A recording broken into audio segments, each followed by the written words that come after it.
सुविधा हर दिन हर घंटे कागज को पैसे में बदल देती है। मांग को पूरा करने के लिए ये मशीनें 24 घंटे काम करती हैं, जिससे हर दिन अमेरिकी अर्थव्यवस्था में $500 मिलियन से ज्यादा का निवेश होता है। लेकिन यह वास्तव में बनने वाले पैसे का एक छोटा सा अंश मात्र है। हमारा ज्यादातर पैसा डिजिटल रूप में मौजूद है और यह संख्या वर्तमान में हर दिन $4 बिलियन से ज्यादा बढ़ रही है। लेकिन यह सारा पैसा कहां से आता है? आपके बैंक खाते में पहुंचने से पहले यह अनगिनत बार लोगों, सरकारों और व्यवसायों के हाथों में गया और यह सब सिर्फ कंप्यूटर पर टाइप किए जाने के बाद हुआ। हमने आपको यह दिखाने के लिए पूरी चीज का मॉडल बनाया कि पैसा वास्तव में कैसे काम करता है और यह देश को कैसे चलाता है, कीमतों को बढ़ाता है और अंततः आपको कर्ज में डाल देता है। लेकिन यह पूरी तरह से समझने के लिए कि हम इस बिंदु पर कैसे पहुंचे, हमें पैसे से पहले के समय में वापस जाना होगा। अगर हजारों साल पहले किसी किसान को कोई नया औजार चाहिए होता तो वह उसे खरीदने के लिए स्थानीय औजार निर्माता के पास जाता। किसान के पास उसे बदले में देने के लिए कुछ नहीं था, इसलिए इसके बजाय वे दोनों इस बात पर सहमत हो गए कि भविष्य में उसे कुछ देना है। चूंकि औजार निर्माता किसान पर भरोसा करता था, इसलिए भविष्य में मूल्य का उसका वादा भुगतान का एक स्वीकार्य तरीका था। निश्चित रूप से 2 हफ्ते बाद किसान वापस आया और उसे अपने खेत से कुछ खाना दिया। लेन देन को आसान बनाने के लिए लोगों ने मवेशी, अनाज और साल जैसी अधिक आम तौर पर इस्तेमाल की जाने वाली वस्तुओं का उपयोग करके भुगतान करना शुरू कर दिया। हर किसी को इन चीजों की जरूरत थी, लेकिन उन्हें पाना मुश्किल था और यही बात उन्हें मूल्यवान बनाती थी। किसान अब एक उपकरण खरीद सकता था और अनाज की एक निश्चित मात्रा का उपयोग करके तुरंत उसका भुगतान कर सकता था। यह एक उचित विनिमय की तरह लग रहा था। इससे लेन देन तेज हो गया और दोनों पक्ष अपने लिए कुछ मूल्यवान लेकर चले गए। लेकिन अंततः व्यापार की मांग बहुत अधिक थी और भारी वस्तुओं के यादृच्छिक मिश्रण से भुगतान करना पर्याप्त नहीं था। लोग अंततः सोने और चांदी जैसे धातु के सिक्कों का उपयोग करने लगे, क्योंकि वे छोटे, अत्यधिक मूल्यवान थे और मवेशियों या अनाज के विपरीत हमेशा के लिए टिके रहते थे। अचानक दुनिया भर में व्यापार खुल गया और चीन से लेकर यूरोप तक सभी जगह चीजें खरीदी और बेची जाने लगीं। लेकिन इतना सोना लेकर यात्रा करना भारी और खतरनाक हो गया। यह वह समय था जब पैसे का पूरा विचार बदलना शुरू हुआ। 17वीं शताब्दी के लंदन में भरोसेमंद सुनार लोगों के सोने के सिक्के लेने लगे और छोटी सी फीस का ख्याल रखने का वादा करने लगे। बदले में वे ग्राहक को एक कागज का टुकड़ा देते थे, एक वादा नोट जो उन्हें किसी भी समय अपना सोना वापस लेने की अनुमति देता था। इस कागज के टुकड़े की खासियत यह थी कि ग्राहक किसी भी शहर में किसी भी सुनार के पास जा सकता था और उस सोने की सही मात्रा वापस मांग सकता था। कागज का कोई आंतरिक मूल्य नहीं था, लेकिन यह सोने जितना अच्छा हो गया। नोट इतने सुविधाजनक थे कि लोग उन्हें आसानी से खरीदने और बेचने के लिए बदलने लगे। सुनारों को एहसास हुआ कि ज्यादातर लोग वास्तव में अपना सोना वापस लेने नहीं आ रहे थे और इसलिए उन्होंने ग्राहकों को नकली वादा नोट उधार देना शुरू कर दिया। तुरंत पैसा जिसे ब्याज के साथ वापस चुकाना पड़ता था, जिससे सुनारों को थोड़ा मुनाफा होता था। यह नकली पैसा था जो वास्तव में उनके सोने के भंडार से नहीं आया था।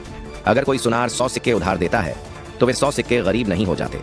वे बस ग्राहक को 100 सिक्कों के बराबर का नकली नोट लिख देते थे, जिसे कहीं भी खर्च किया जा सकता था। आखिरकार ग्राहक आरण और शुल्क वापस कर देता था, जिससे सुनार 105 सिक्के और अमीर हो जाता था। इसके अलावा ग्राहक अपना पैसा किसी को सामान खरीदकर खर्च करता था, जिससे वह उस एक आरण से और अमीर हो जाता था।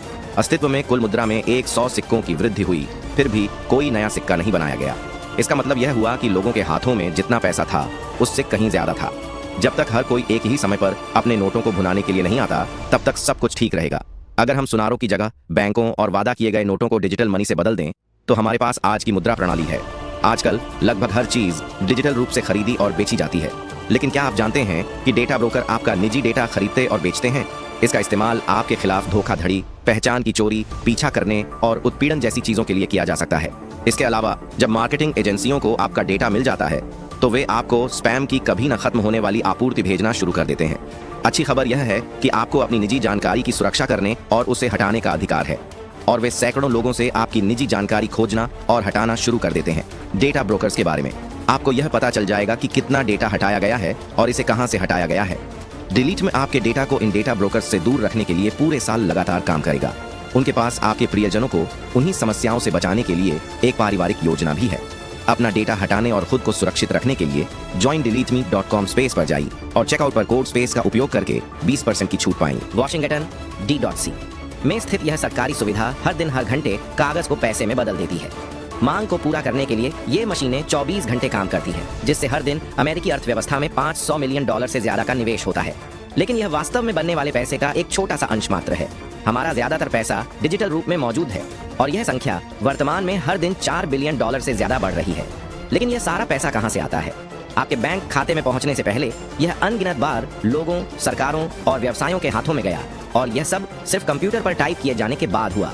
हमने आपको यह दिखाने के लिए पूरी चीज का मॉडल बनाया कि पैसा वास्तव में कैसे काम करता है और यह देश को कैसे चलाता है, कीमतों को बढ़ाता है और अंततः आपको कर्ज में डाल देता है। लेकिन यह पूरी तरह से समझने के लिए कि हम इस बिंदु पर कैसे पहुंचे, हमें पैसे से पहले के समय में वापस जाना होगा। अगर हजारों साल पहले किसी किसान को कोई नया औजार चाहिए होता तो वह उसे खरीदने के लिए स्थानीय औजार निर्माता के पास जाता। किसान के पास उसे बदले में देने के लिए कुछ नहीं था, इसलिए इसके बजाय वे दोनों इस बात पर सहमत हो गए कि भविष्य में उसे कुछ देना है। चूंकि औजार निर्माता किसान पर भरोसा करता था, इसलिए भविष्य में मूल्य का उसका वादा भुगतान का एक स्वीकार्य तरीका था। निश्चित रूप से 2 हफ्ते बाद किसान वापस आया और उसे अपने खेत से कुछ खाना दिया। लेन देन को आसान बनाने के लिए लोगों ने मवेशी, अनाज और साल जैसी अधिक आम तौर पर इस्तेमाल की जाने वाली वस्तुओं का उपयोग करके भुगतान करना शुरू कर दिया। हर किसी को इन चीजों की जरूरत थी, लेकिन उन्हें पाना मुश्किल था और यही बात उन्हें मूल्यवान बनाती थी। किसान अब एक उपकरण खरीद सकता था और अनाज की एक निश्चित मात्रा का उपयोग करके तुरंत उसका भुगतान कर सकता था। यह एक उचित विनिमय की तरह लग रहा था। इससे लेन देन तेज हो गया और दोनों पक्ष अपने लिए कुछ मूल्यवान लेकर चले गए। लेकिन अंततः व्यापार की मांग बहुत अधिक थी और भारी वस्तुओं के यादृच्छिक मिश्रण से भुगतान करना पर्याप्त नहीं था। लोग अंततः सोने और चांदी जैसे धातु के सिक्कों का उपयोग करने लगे, क्योंकि वे छोटे, अत्यधिक मूल्यवान थे और मवेशियों या अनाज के विपरीत हमेशा के लिए टिके रहते थे। अचानक दुनिया भर में व्यापार खुल गया और चीन से लेकर यूरोप तक सभी जगह चीजें खरीदी और बेची जाने लगीं। लेकिन इतना सोना लेकर यात्रा करना भारी और खतरनाक हो गया। यह वह समय था जब पैसे का पूरा विचार बदलना शुरू हुआ। 17वीं शताब्दी के लंदन में भरोसेमंद सुनार लोगों के सोने के सिक्के लेने लगे और छोटी सी फीस का ख्याल रखने का वादा करने लगे। बदले में वे ग्राहक को एक कागज का टुकड़ा देते थे, एक वादा नोट जो उन्हें किसी भी समय अपना सोना वापस लेने की अनुमति देता था। इस कागज के टुकड़े की खासियत यह थी कि ग्राहक किसी भी शहर में किसी भी सुनार के पास जा सकता था और उस सोने की सही मात्रा वापस मांग सकता था। कागज का कोई आंतरिक मूल्य नहीं था, लेकिन यह सोने जितना अच्छा हो गया। नोट इतने सुविधाजनक थे कि लोग उन्हें आसानी से खरीदने और बेचने के लिए बदलने लगे। सुनारों को एहसास हुआ कि ज्यादातर लोग वास्तव में अपना सोना वापस लेने नहीं आ रहे थे और इसलिए उन्होंने ग्राहकों को नकली वादा नोट उधार देना शुरू कर दिया। तुरंत पैसा जिसे ब्याज के साथ वापस चुकाना पड़ता था, जिससे सुनारों को थोड़ा मुनाफा होता था। यह नकली पैसा था जो वास्तव में उनके सोने के भंडार से नहीं आया था। अगर कोई सुनार 100 सिक्के उधार देता है तो वे 100 सिक्के गरीब नहीं हो जाते। वे बस ग्राहक को 100 सिक्कों के बराबर का नकली नोट लिख देते थे, जिसे कहीं भी खर्च किया जा सकता था। आखिरकार ग्राहक आरण और शुल्क वापस कर देता था, जिससे सुनार 105 सिक्के और अमीर हो जाता था। इसके अलावा ग्राहक अपना पैसा किसी को सामान खरीदकर खर्च करता था, जिससे वह उस एक आरण से और अमीर हो जाता था। अस्तित्व में कुल मुद्रा में 100 सिक्कों की वृद्धि हुई, फिर भी कोई नया सिक्का नहीं बनाया गया। इसका मतलब यह हुआ कि लोगों के हाथों में जितना पैसा था उससे कहीं ज्यादा था। जब तक हर कोई एक ही समय पर अपने नोटों को भुनाने के लिए नहीं आता, तब तक सब कुछ ठीक रहेगा। अगर हम सुनारों की जगह बैंकों और वादा किए गए नोटों को डिजिटल मनी से बदल दें तो हमारे पास आज की मुद्रा प्रणाली है। आजकल लगभग हर चीज डिजिटल रूप से खरीदी और बेची जाती है। लेकिन क्या आप जानते हैं कि डेटा ब्रोकर आपका निजी डेटा खरीदते और बेचते हैं? इसका इस्तेमाल आपके खिलाफ धोखाधड़ी, पहचान की चोरी, पीछा करने और उत्पीड़न जैसी चीजों के लिए किया जा सकता है। इसके अलावा जब मार्केटिंग एजेंसियों को आपका डेटा मिल जाता है तो वे आपको स्पैम की कभी न खत्म होने वाली आपूर्ति भेजना शुरू कर देते हैं। अच्छी खबर यह है कि आपको अपनी निजी जानकारी की सुरक्षा करने और उसे हटाने का अधिकार है। आपको बस आज के प्रायोजक डिलीट मी के साथ साइन अप करना है और वे सैकड़ों लोगों से आपकी निजी जानकारी खोजना और हटाना शुरू कर देते हैं। डेटा ब्रोकर्स के बारे में आपको यह पता चल जाएगा कि कितना डेटा हटाया गया है और इसे कहां से हटाया गया है। डिलीट में आपके डेटा को इन डेटा ब्रोकर्स से दूर रखने के लिए पूरे साल लगातार काम करेगा। उनके पास आपके प्रियजनों को उन्हीं समस्याओं से बचाने के लिए एक पारिवारिक योजना भी है। अपना डेटा हटाने और खुद को सुरक्षित रखने के लिए joindeleteme.com स्पेस पर जाइए और चेकआउट पर कोड स्पेस का उपयोग करके 20% की छूट पाएं। हालांकि आजकल बैंकों को जितना चाहें उतना पैसा बनाने की लगभग पूरी आजादी है।